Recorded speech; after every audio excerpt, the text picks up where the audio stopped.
16 सोमवार व्रत कथा। एक समय श्री महादेव जी पार्वती के साथ भ्रमण करते हुए मृत्यु लोक में अमरावती नगरी में आए। वहां के राजा ने शिव मंदिर बनवाया था, जो कि अत्यंत भव्य एवं रमणीक तथा मन को शांति पहुंचाने वाला था। भ्रमण करते समय शिव पार्वती भी वहां ठहर गए। पार्वती जी ने कहा, हे नाथ, आओ आज इसी स्थान पर चौसर पासे खेले। खेल प्रारंभ हुआ। शिव जी कहने लगे, मैं जीतूंगा। इस प्रकार उनकी आपस में वार्तालाप होने लगी। उस समय पुजारी जी पूजा करने आए। पार्वती जी ने पूछा, पुजारी जी बताइए, जीत किसकी होगी? पुजारी बोला, इस खेल में महादेव जी के समान कोई दूसरा परंगत नहीं हो सकता, इसलिए महादेव जी ही यह बाजी जीतेंगे। परंतु हुआ उल्टा, जीत पार्वती जी की हुई। अतः पार्वती जी ने पुजारी जी को कोढ़ी होने का श्राप दे दिया कि तूने मिथ्या भाषण किया। अब तो पुजारी कोढ़ी हो गया। शिव पार्वती जी दोनों वापस चले गए। कुछ समय पश्चात अप्सराएं पूजा करने आई। अप्सराओं ने पुजारी के उसके कोढ़ी होने का कारण पूछा। पुजारी ने सब बातें बता दी। अप्सराएं कहने लगी, पुजारी जी, आप 16 सोमवार का व्रत करें तो शिव जी प्रसन्न होकर आपका संकट दूर करेंगे। पुजारी जी ने अप्सराओं से व्रत की विधि पूछी। अप्सराओं ने व्रत करने और व्रत के उद्यापन करने की संपूर्ण विधि बता दी। पुजारी ने विधि पूर्वक श्रद्धा भाव से व्रत प्रारंभ किया और व्रत अंत में व्रत का उद्यापन भी किया। व्रत के प्रभाव से पुजारी जी रोग मुक्त हो गए। कुछ दिनों के बाद शंकर भगवान पार्वती जी पुनः उस मंदिर में आए तो पुजारी जी को रोग मुक्त देखकर पार्वती जी ने पूछा, मेरे दिए हुए श्राप से मुक्ति पाने का तुमने कौन सा उपाय किया? पुजारी जी ने कहा, हे माता, अप्सराओं द्वारा बताए गए 16 सोमवार के व्रत के करने से मेरा यह कष्ट दूर हुआ है। पार्वती जी ने भी 16 सोमवार का व्रत किया, जिससे उनसे रूठे हुए कार्तिकेय जी भी अपना माता से प्रसन्न होकर आज्ञाकारी हुए। कार्तिकेय जी ने पूछा, हे माता, क्या कारण है कि मेरा मन सदा आपके चरणों में लगा रहता है? पार्वती जी ने कार्तिकेय को 16 सोमवार के व्रत का महात्म्य तथा विधि बताई। तब कार्तिकेय जी ने भी इस व्रत को किया तो उनका बिछड़ा हुआ मित्र मिल गया। अब मित्र ने भी इस व्रत को अपने विवाह होने की इच्छा से किया। फलतः वह विदेश गया। वहां के राजा की कन्या का स्वयंवर था। राजा ने प्रण किया था कि हथिनी जिस व्यक्ति के गले में वरमाला डाल देगी, उसी के साथ राजकुमारी का विवाह करूंगा। यह ब्राह्मण मित्र भी स्वयंवर देखने की इच्छा से वहां एक और जाकर बैठ गया। हथिनी ने इसी ब्राह्मण मित्र को माला पहनाई तो राजा ने बड़ी धूमधाम से अपनी राजकुमारी का विवाह उसके साथ कर दिया। तत्पश्चात दोनों सुखपूर्वक रहने लगे।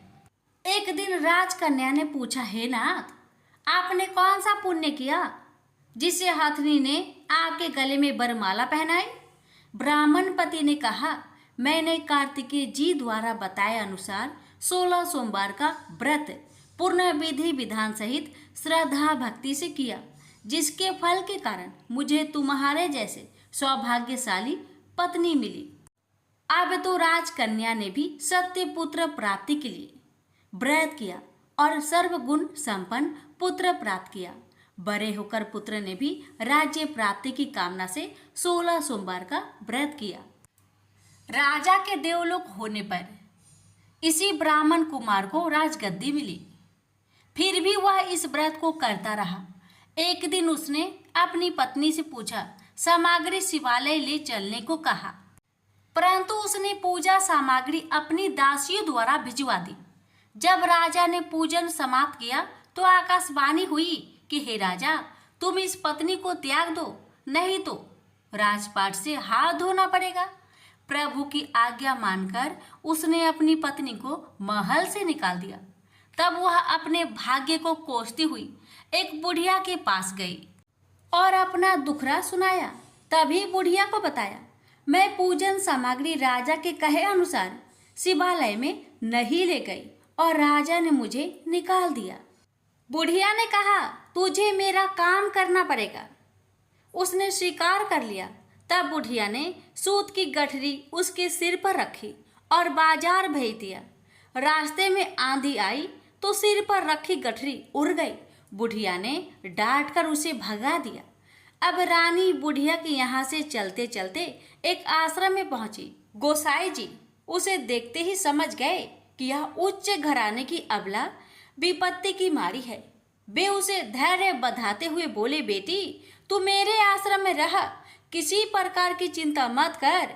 रानी आश्रम में रहने लगी, परंतु जिस वस्तु को वह हाथ लगाती वह वस्तु खराब हो जाती। यह देखकर गोसाई जी ने पूछा, बेटी किस देव के अपराध से ऐसा होता है?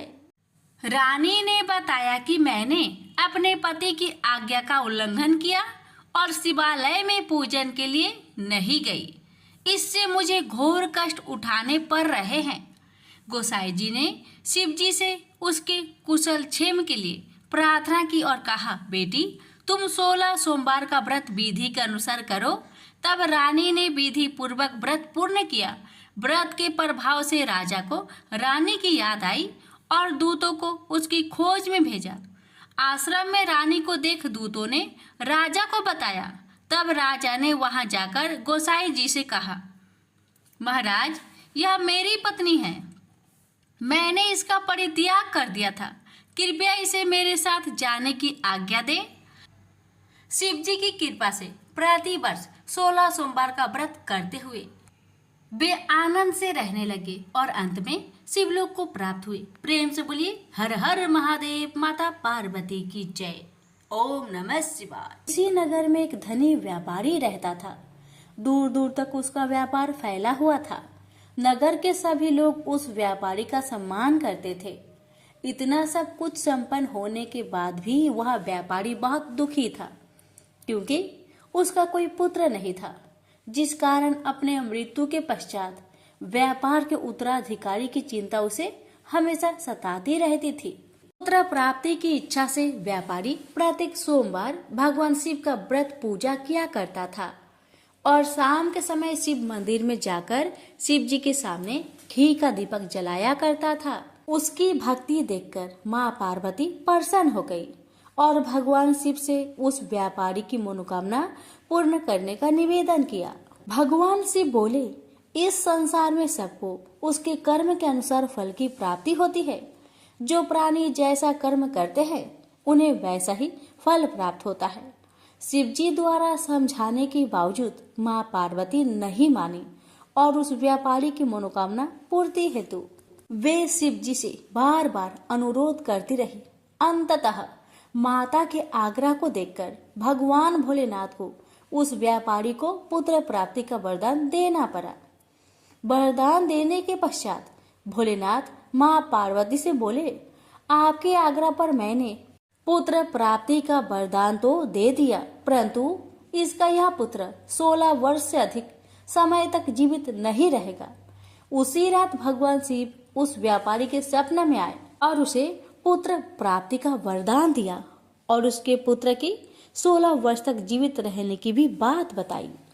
भगवान के वरदान से व्यापारी को खुशी तो हुई, लेकिन पुत्र की अल्पायु की चिंता ने उस खुशी को नष्ट कर दिया। व्यापारी पहले की तरह सोमवार के दिन भगवान शिव का विधिवत व्रत करता रहा। कुछ महीनों के बाद उसके घर एक अति सुंदर बालक ने जन्म लिया और घर में खुशियां ही खुशियां भर गई। बहुत धूमधाम से पुत्र जन्म का समारोह मनाया गया, परंतु व्यापारी को पुत्र जन्म की अधिक खुशी नहीं हुई, क्योंकि उसे पुत्र की अल्प आयु के रहस्य का पता था। जब पुत्र 12 वर्ष का हुआ तो व्यापारी ने उसे उसके मामा के साथ पढ़ने के लिए बनारसी भेज दिया। लड़का अपने मामा के साथ शिक्षा प्राप्त हेतु चल दिया। रास्ते में जहाँ भी मामा भांजे विश्राम हेतु रुकते, वहीं यज्ञ करते और ब्राह्मणों को भोजन कराते। लंबी यात्रा के बाद मामा भांजे एक नगर में पहुँचे। उस दिन नगर के राजा की कन्या का विवाह था। जिस कारण पूरे नगर को सजाया गया था। निश्चित समय पर बारात आ गई, लेकिन वर का पिता अपने बेटे के एक आंख से काने होने के कारण बहुत चिंतित था। उसे भय था कि इस बात का पता चलने पर कहीं राजा विवाह से इनकार न कर दे, इससे उसकी बदनामी भी होगी। जब वर के पिता ने व्यापारी के पुत्र को देखा तो उसके मस्तिष्क में एक विचार आया। उसने सोचा, क्यों ना इस लड़के को दुल्हा बनाकर राजकुमारी से विवाह करा दूं। विवाह के बाद इसको धन देकर विदा कर दूंगा और राजकुमारी को अपने नगर ले जाऊंगा। वर के पिता ने लड़के के मामा से इस संबंध में बात की। मामा ने धन मिलने की लालच में वर के पिता की बात को स्वीकार कर ली। लड़के को दूल्हे का वस्त्र पहनाकर राजकुमारी से विवाह कर दिया गया। राजा ने बहुत सारा धन देकर राजकुमारी को विदा किया। शादी के बाद लड़का जब राजकुमारी के साथ लौट रहा था तो वह सच नहीं छिपा सका और उसने राजकुमारी के ओढ़ने पर लिख दिया, राजकुमारी, तुम्हारा विवाह मेरे साथ हुआ था। मैं तो बनारसी पढ़ने के लिए जा रहा हूँ और अब तुम्हें जिस नवयुवक की पत्नी बनना पड़ेगा वह कान्हा है। जब राजकुमारी ने अपनी ओढ़नी पर लिखा हुआ पढ़ा तो उसने कान्हे लड़के के साथ जाने से इनकार कर दिया। राजा को जब ये सब बातें पता लगी तो उसने राजकुमारी को महल में ही रख लिया। उधर लड़का अपने मामा के साथ बनारसी पहुंच गया और गुरुकुल में पढ़ना शुरू कर दिया। जब उसकी आयु 16 वर्ष की हुई तो उसने यज्ञ किया। यज्ञ की समाप्ति पर ब्राह्मणों को भोजन करवाया और खूब अन्य वस्त्र दान किए। रात को वह अपने शयन कक्ष में सो गया। शिव के वरदान के अनुसार शयन अवस्था में ही उसके प्राण पेखरू उड़ गए। सूर्योदय पर मामा मृत भांजे को देखकर रोने पिटने लगा। आसपास के लोग भी एकत्र होकर दुख प्रकट करने लगे। लड़के के मामा के रोने विलाप करने के स्वर समीप से गुजरते हुए भगवान शिव और माता पार्वती ने भी सुने। माता पार्वती ने भगवान से कहा, प्राणनाथ, मुझे इसके रोने का स्वर सहन नहीं हो रहे, आप इस व्यक्ति के कष्ट को अवश्य दूर करें। भगवान शिव ने माता पार्वती के साथ अदृश्य रूप में समीप जाकर देखा तो भोलेनाथ माता पार्वती से बोले, यह तो उसी व्यापारी का पुत्र है जिसे मैंने 16 वर्ष की आयु का वरदान दिया था। इसकी आयु पूरी हो गई है। माँ पार्वती ने फिर भगवान शिव से निवेदन कर उस बालक को जीवन देने का आग्रह किया। माता पार्वती के आग्रह पर भगवान शिव ने उस लड़के को जीवित होने का वरदान दिया और कुछ ही पल में वह जीवित होकर उठ बैठा। शिक्षा समाप्त करके लड़का मामा के साथ अपने नगर की ओर चल दिया। दोनों चलते हुए उसी नगर में पहुंचे जहां उसका विवाह हुआ था। उस नगर में भी यज्ञ का आयोजन किया। समीप से गुजरते हुए नगर के राजा ने यज्ञ का आयोजन देखा और उसने तुरंत ही लड़के और उसके मामा को पहचान लिया। यज्ञ के समाप्त होने पर राजा मामा और लड़के को महल में ले गया और कुछ दिन उन्हें महल में रखकर बहुत सा धन वस्त्र आदि देकर राजकुमारी के साथ विदा कर दिया। इधर भूखे प्यासे रहकर व्यापारी और उसकी पत्नी बेटे की प्रतीक्षा कर रहे थे। उन्होंने प्रतिज्ञा कर रखी थी कि यदि उन्हें अपने बेटे की मृत्यु का समाचार मिला तो दोनों अपने प्राण त्याग देंगे। परंतु जैसे ही उसने बेटे के जीवित वापस लौटने का समाचार सुना तो वह बहुत प्रसन्न हुआ। वह अपनी पत्नी और मित्रों के साथ नगर के द्वार पर पहुंचा। अपने बेटे के विवाह का समाचार सुनकर पुत्र वधू राजकुमारी को देखकर उसकी खुशी का ठिकाना न रहा।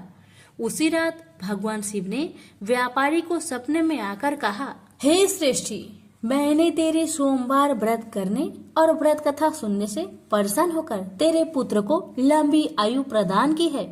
पुत्र की लंबी आयु जानकर व्यापारी बहुत प्रसन्न हुआ। शिव भक्त होने तथा सोमवार का व्रत करने से व्यापारी की सभी मनोकामनाएं पूर्ण हुई। इसी प्रकार जो भक्त सोमवार का विधिवत व्रत करते हैं और व्रत कथा सुनते हैं उनकी सभी इच्छाएं पूरी होती है। हमसे बोलिए उमापति शंकर भगवान की जय। श्रवण करेंगे शिव चालीसा। जय गणेश गिरिजा सुवन मंगल मूल सुजान, कहत अयोध्या दास तुम देहु अभय वरदान। जय गिरिजापति दीन दयाला सदा करत संतन प्रतिपाला, भाल चंद्रमा सोहत नीके कानन कुंडल नाग फनीके। अंग गौर सिर गंग बहाए, मुंड माल तन चार लगाए, वस्त्र खाल बाघंबर सोहे, सभी को देखी नाग मन मोहे। मैना मातु की हवी दुलारी, वाम अंग सोहत छवि न्यारी, कर त्रिशूल सोहत छवि भारी, करत सदा शत्रुन क्षयकारी। नंदी गणेश सोहे तह कैसे, सागर मध्य कमल है जैसे। कार्तिक श्याम और गणराउ या छवि को कहे जात न काऊ। देवन जब ही जय पुकारा, तब ही दुख प्रभु आप निवारा। किया उपद्रव तारक भारी, देवन सब मिली तुम ही जुहारी। तुरंत सडानन आप पठायो, लमनी में महामारी गिराओ। आप जलंधर असुर संहारा, सूयस तुम्हार विदित संसारा। त्रिपुरासुर सन युद्ध मचाई, सब ही कृपा कर लीन बजाई। किया तप ही भगीरथ भारी, पूरब प्रतिज्ञा तासु पुरारी। दानिन मह तुम सम कोई नाही, सेवक स्तुति करत सदाही। वेद नाम महिमा तौ गाई, अकथ अनादि भेद नहीं पाई। पर कट्टी उधती मंथन में ज्वाला, जरत सुरासुर भय विहाला। किन्ही दया तह करि सहाय, नीलकंठ तब नाम कहाई।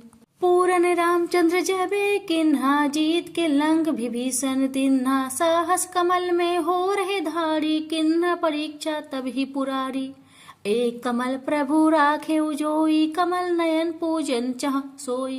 कठिन भक्ति देखी प्रभु शंकर, भय प्रसन्न दिए इच्छित वर।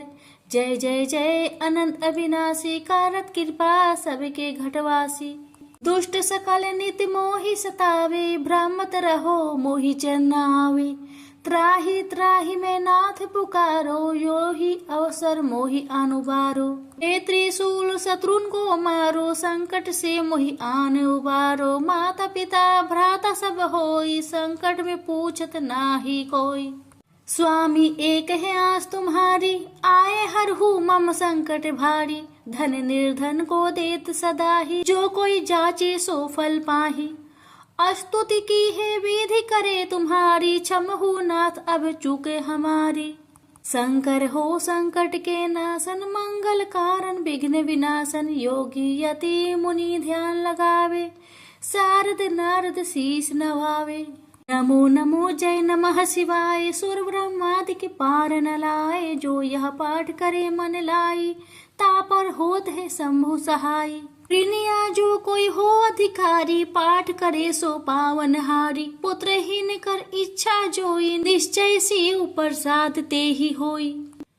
पंडित त्रयोदशी को लावे, ध्यान पूर्वक होम करावे। त्रयोदशी व्रत करे हमेशा, ताके तनय नहीं रहे कलेसा। धूप दीप नेवत चढ़ावे, शंकर सम्मुख पाठ सुनावे। जन्म जन्म के पाप नसावे, अंत धाम शिवपुर में पावे। कहे अयोध्या दास आस तुम्हारी, जानी सकल दुख हरहु हमारी। नीति नेम कर प्रताही, पाठ करो चालीसा। तुम मेरी मनोकामना पूर्ण करो जगदीश। प्रेम से बोलिए हर हर महादेव, माता पार्वती की जय।